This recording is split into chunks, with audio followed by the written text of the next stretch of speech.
Hi everyone, you're welcome back to my channel. On today's video we'll be making this beautiful corset gown, but I made mine a bustier basque gown. At the back I did a shoulder dart. I drop a link below on how to draft a basic bodice pattern. So work with me as we make this beautiful gown.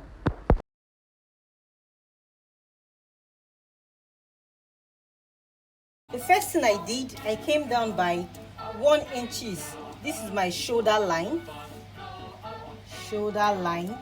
Then I came in by 1 inches. This is the center front. So now after doing this, the next we have to do is to get the width of the neck we're working with. The width of the neck I'm working with is 3 inches. I'll come here and mark 3 inches, and the depth is also 3 inches. I'll mark 3 inches here. Now I'll connect this to my neckline. Next we have to do now is to get the width of the shoulder. The width of the shoulder I'm working with is 14. 14 divided by 2 will give me 7 inches. This is 7 inches here. Then I will add half inches. So we'll be working with 7.5.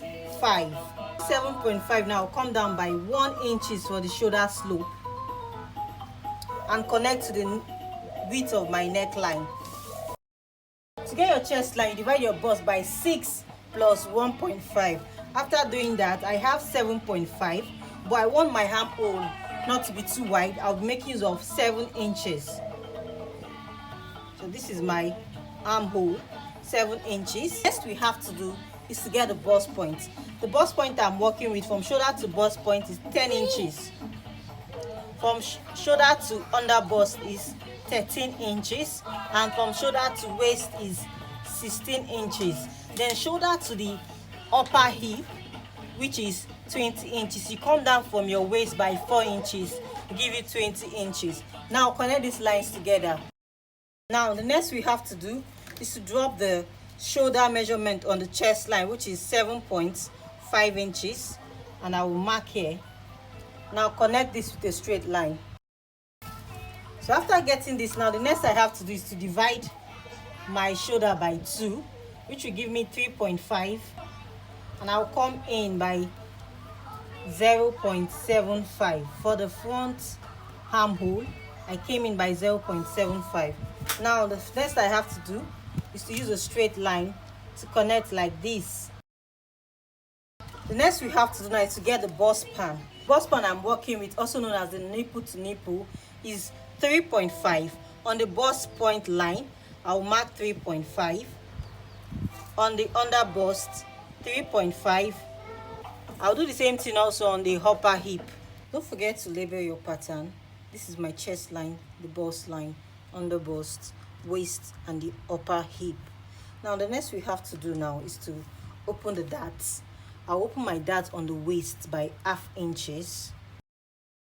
I'll come down from the bust point by 1 inches and mark. My dart is not getting to the bust point. Now we'll connect from this waist to the bust point, and from the waist to the upper hip. So now I'm done with the connecting of the dart legs. Now the next we have to do is to drop the bust measurement. The bust I'm working with is 36. 36 divided by 4 will give me 9 inches. I'll come down here on my chest line, 9 inches. I'll do the same thing also on the bust point. On the waist, I'll divide my waist by 4. The waist I'm working with is 32. 32 divided by 4 will give me 8 inches.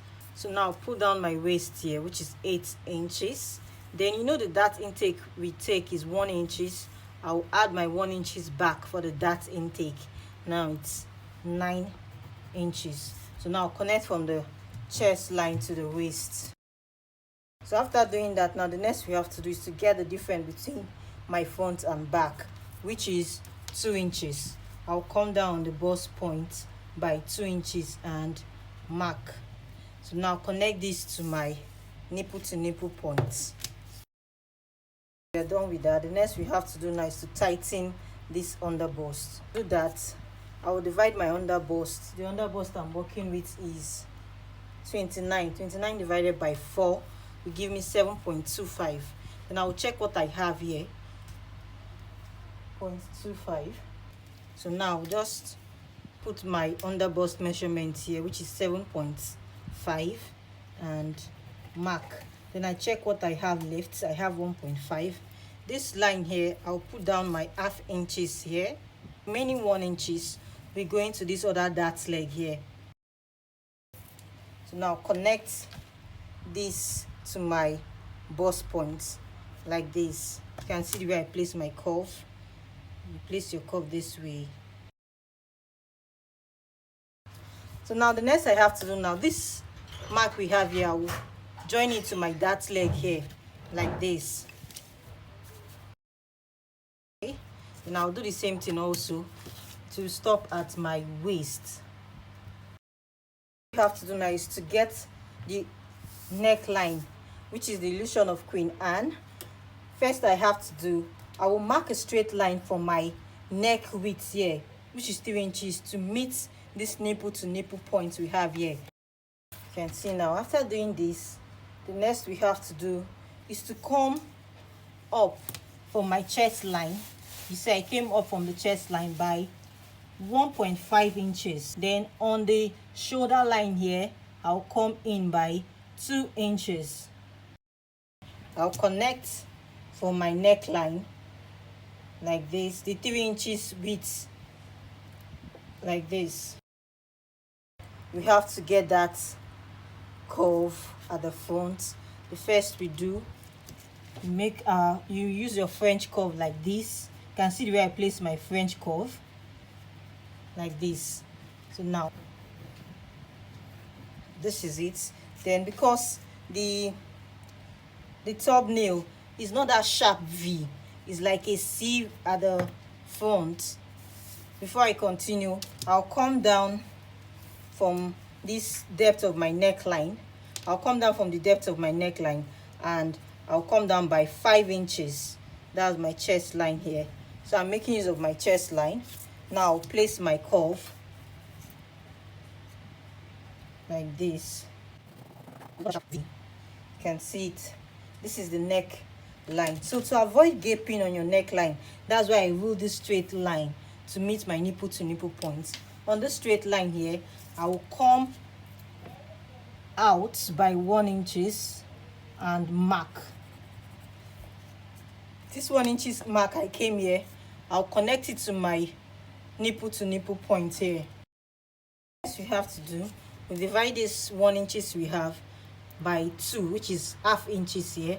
From this straight line here, that's when I came in by half inches again. I'll connect it again to this, my nipple to nipple point here. Now next we have to do, now we're almost done, is to work on the Basque effect. This style on the top nail is not that sharp V Basque effect. It's like round Basque effect. You know, we came down from the waist by 4 inches. We maintain that. Now I will just mark from my waist to my hip. I'll use the side of my ruler to connect. This is it. When you want to do that sharp V, you just make a straight line like this. You can see the difference.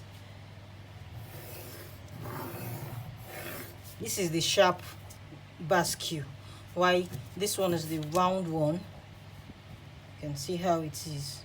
Done with the drafting of the front pattern. Now we'll cut out, then we'll draft the back pattern. So I'm done with the cutting of the front. You can see how it is. Now we'll keep this front pattern aside.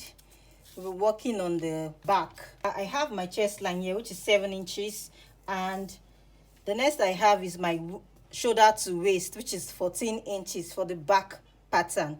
Then now we have to get the upper hip for the back. So from this 14 inches now, come down by 4 inches and mark here. Now connect this line together. So now it's always good to label your pattern. Here, write the chest line, then the waist, the upper hip.